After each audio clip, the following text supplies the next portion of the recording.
¿Qué se siente pasar por una situación de peligro de muerte? Una situación de peligro que estemos en un estado tan difícil, que estemos a punto de morir.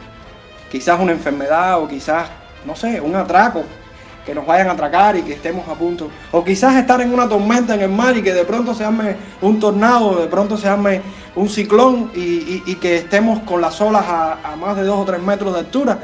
¿Qué pasaría con nuestra vida? ¿Cómo reaccionaríamos nosotros? ¿Qué se siente estar pasando por ese momento? Bueno, quisiera compartir en esta mañana un texto que está en Mateo capítulo 8, versículos del 23 al 27, donde está ocurriendo algo similar a lo que les estoy ilustrando. Y dice la palabra de Dios, Mateo 8, 23, 27. Y entrando él en la barca, sus discípulos le siguieron. Y he aquí que se levantó en el mar una tempestad tan grande que las olas cubrían la barca. Pero él dormía. Y vinieron sus discípulos y le despertaron diciendo, Señor, sálvanos, que perecemos. Él les dijo, ¿por qué teméis, hombres de poca fe? Entonces, levantándose, respondió a los vientos y al mar, y se hizo grande bonanza. Y los hombres se maravillaron diciendo, ¿qué hombre es este, que aun los vientos y el mar le obedecen? Le titulé a esta enseñanza, Señor, sálvanos que perecemos. Quisiera mostrarles cómo esta historia se va desenvolviendo y cómo estos sucesos van desenlazándose para llegar a una enseñanza principal en el texto. Y primero podemos ver cómo Jesús y los discípulos enfrentaban una situación de peligro. Ellos estaban en medio de una situación de peligro. Dice el versículo 24, y he aquí que se levantó en el mar una tempestad tan grande que las olas cubrían la barca. La Biblia dice que se levantó una tempestad. Esta historia es contada también en otros evangelios. Y a diferencia de Marcos, quien utiliza esta frase de una forma diferente para referirse a un gran viento huracanado, Mateo está escribiendo una palabra diferente para referirse a tempestad, que no es la misma que usa Marcos. Y la palabra que usa Mateo es seismos, como lo querramos decir. La idea está en que es la misma palabra que usamos nosotros para hablar sobre los terremotos, sobre los temblores. ¿Sería que Mateo quería referir el origen de las grandes olas a un terremoto? ¿O simplemente Mateo quería, a diferencia de los demás escritores, quería estar haciendo referencia a lo que indujo esta tormenta en el corazón de ellos? Mateo estaría induciendo la idea de que el conflicto que ellos enfrentaban era una perturbación mayor de la que ellos podían enfrentar como pescadores.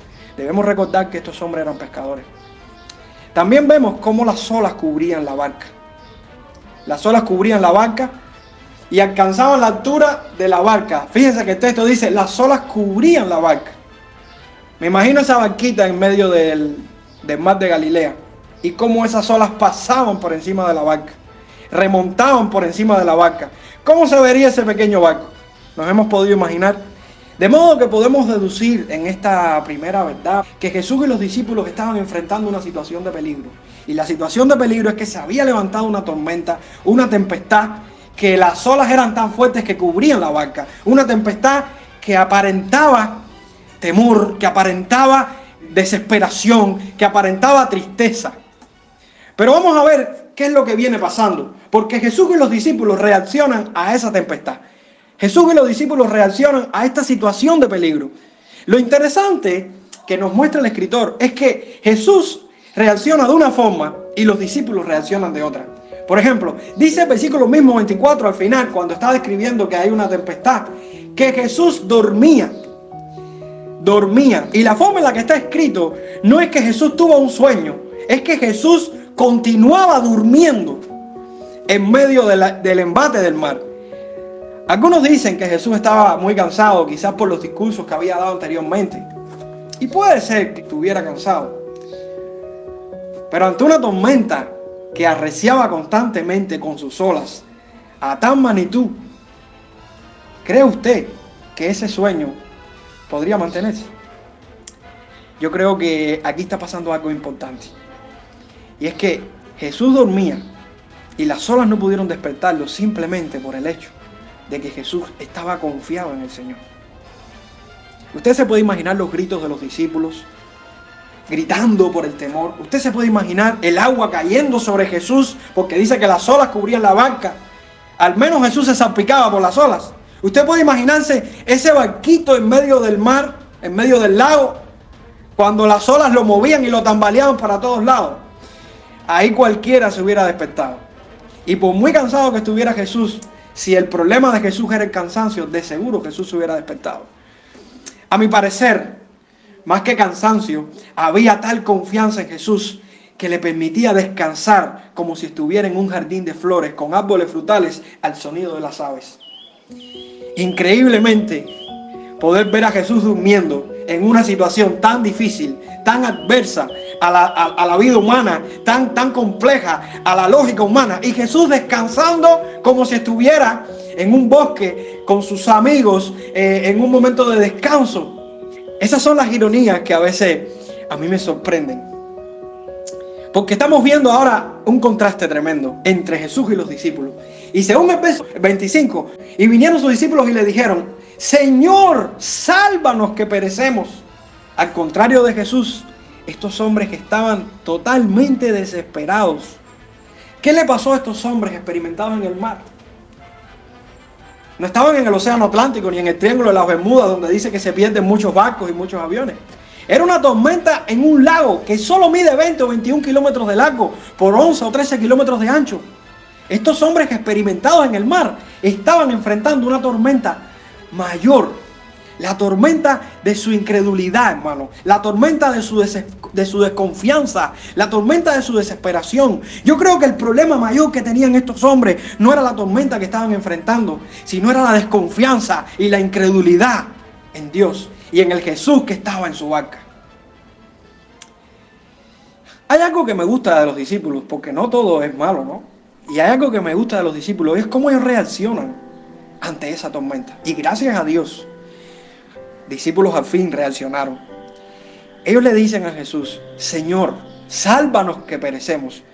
Le llaman Señor, y de hecho, a diferencia de los otros evangelios, Mateo está recalcando que la palabra que usan para referirse a Jesús es Señor. Le están llamando como alguien que tiene autoridad, como alguien que tiene poder sobre quienes se vuelven a Él en medio de las tormentas. Ellos están reconociendo en Jesús una autoridad, un Señor poderoso, alguien que tiene absoluto control y absoluto dominio. De hecho, era la palabra que se le usaba al César, o aún a Dios se le podía llamar de esa forma. Así que imagínense cómo los discípulos se enfocan en Jesús y miran a Jesús. Ellos también piden liberación, ellos piden salvación. Ellos le dicen: sálvanos. Qué bueno que pudieron acudir a Jesús en medio de la tormenta. Y ellos reconocen su estado de peligro. De hecho, ellos le dicen: Señor, sálvanos que perecemos. Pero ellos no están queriendo decir: Señor, sálvanos que perecemos, como si fueran a perecer. Ellos están sugiriéndole a Jesús que están en un constante movimiento en el cual se ven pereciendo. Ellos estaban pereciendo. Ellos se veían pereciendo. Ellos estaban desesperados porque se veían pereciendo. Se veían perdiendo su vida. Se veían perdiendo lo que tenían. Señor, sálvanos que perecemos. Pero qué bueno esa actitud de los discípulos al responder a Jesús. De pronto Jesús se para y les corrige. Les corrige y, por supuesto, controla la situación de peligro. Hay una cosa clara en este texto, y es que lo que no logró la tormenta para despertar a Jesús, lo lograron las plegarias de sus discípulos hacia Él. Qué bueno es poder confiar en que los discípulos, cuando claman al Señor, el Señor les escucha. Dice el versículo 26, Jesús le dijo: ¿por qué teméis, hombres de poca fe?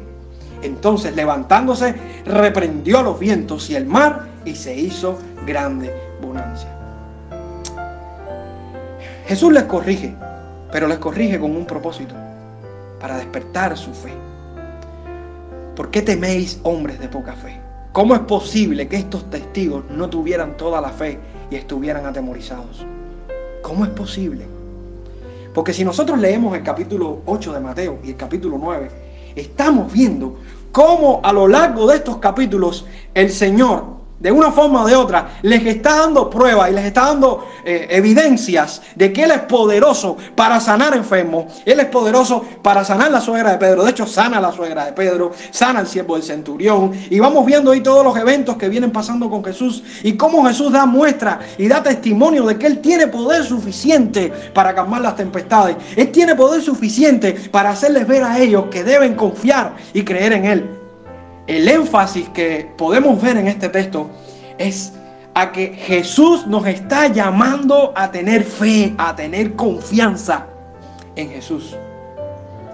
Jesús, inmediatamente que corrige a los discípulos, toma su decisión. Y toma la decisión que ellos esperaban. Era controlar la situación de peligro por el poder de su palabra. Solamente por el poder de su palabra Jesús calmó la tormenta. ¡Qué poderoso es nuestro Jesús! ¿Qué se piensan los vientos? ¿Qué se piensa la creación? ¿Que tiene poder? Nada se compara a la grandeza de nuestro Dios. Nada se compara al poder de nuestro Jesús. Nada se compara a la viva vida y a la viva palabra de nuestro Señor Jesús. Este verso termina con una expresión de gratitud, con una expresión de admiración, con una expresión de honor a ese que tiene todo el poder para calmar las tormentas. Jesús causa admiración sobre las personas que le rodean. Si vemos el versículo 27, dice: y los hombres se maravillaron diciendo: ¿qué hombre es este que aún los vientos y el mar le obedecen? Qué contraste podemos ver en los discípulos atemorizados que debían entender cuál era el propósito de Jesús con esa tormenta, y los vientos y el mar, criaturas, creación de Dios, obedeciendo fielmente a la palabra de aquel que creó los cielos y la tierra. ¿Qué despierta este milagro de Jesús en ti? ¿Qué despierta en ti este milagro? ¿Confianza? ¿Desesperación? ¿Cuál crees que es el propósito de este milagro para nuestra vida? Podríamos pensar, por ejemplo, en algunas aplicaciones secundarias, podríamos pensar que cuando estemos en una situación de peligro, clamemos a Cristo. Hermano, podemos clamar a Cristo. Él es poderoso y fiel para contestar según su voluntad en nuestras peticiones. También podemos tener como una aplicación secundaria: confiemos en Jesús, cualquier sea nuestra situación desesperante. Es nuestro llamado a confiar en Dios. Él es nuestro Señor, Él es nuestro guía, Él es nuestro maestro, Él es todo lo que tú necesitas. Para Dios no hay nada imposible. Él puede resolver cualquiera de nuestras tormentas. Y podemos pensar, como algunos comentaristas dicen, de que podemos estar pasando tormentas espirituales en nuestra vida, desesperos en los matrimonios, desesperos y situaciones en nuestra casa, situaciones de enfermedad. Jesús es poderoso, hermano, y tiene poder para solucionar nuestros problemas. Él lo puede hacer. Pero yo creo que hay una verdad más grande aún en este texto. Yo creo que hay una verdad más grande porque este texto está haciendo referencia a una tormenta mucho mayor que la que estaban enfrentando estos hombres. Solo por medio de la fe en la obra de Cristo podremos ser abrazados ante la tormenta mayor de nuestras vidas, que es el pecado y la muerte. Si nosotros entendemos cuál es el propósito de los milagros y por qué Jesús hace milagros, nosotros podemos entender que toda esta mano de milagros grandes que está haciendo el Señor, del capítulo 8, capítulo 9, y todos esos milagros y esos prodigios, están dando señal de algo importante en la vida de Jesús. Los milagros de Jesús daban validez, validaban su cumplimiento profético y su cumplimiento mesiánico. Esos milagros decían que Cristo era el Mesías, que Cristo era el enviado del Padre, y esos milagros testificaban de quién era Cristo. Jesús hacía los milagros con un propósito, no sanar por sanar. Jesús hacía los milagros con el propósito de validar que Él era el Mesías y de poder llevarlos a que tuvieran fe y confiaran en que Él era poderoso para salvar sus vidas. Eso es lo que Jesús está demostrando con este milagro, y por eso Jesús los está preparando a ellos y les está diciendo: tengan fe, confíen, porque esta vida es de fe. Esta es una vida de fe, pero confíen porque hay una tormenta mucho mayor que la que ustedes están enfrentando, y cuando tengan que estar frente a esa tormenta se darán cuenta que solo por fe podrán encontrar la solución y la paz a sus vidas. Lo que pide Dios de nosotros ante la cruz y la resurrección de Cristo es solo fe. Fe para confiar plenamente en que Él hace la obra poderosa en nuestra vida. Fe para confiar. Nuestra humanidad pecaminosa tratará de obstaculizar todo para no confiar en la obra del Evangelio, pero Él nos está pidiendo fe para confiar en su cruz. Termino con un texto de Isaías 53, 5 al 6. Dice: mas Él herido fue por nuestras rebeliones, molido por nuestros pecados. El castigo de nuestra paz fue sobre Él, y por su llaga fuimos nosotros curados. Todos nosotros nos descarriamos como ovejas, cada cual se apartó por su camino, mas Jehová cargó en él el pecado de todos nosotros. Señor, sálvanos que perecemos.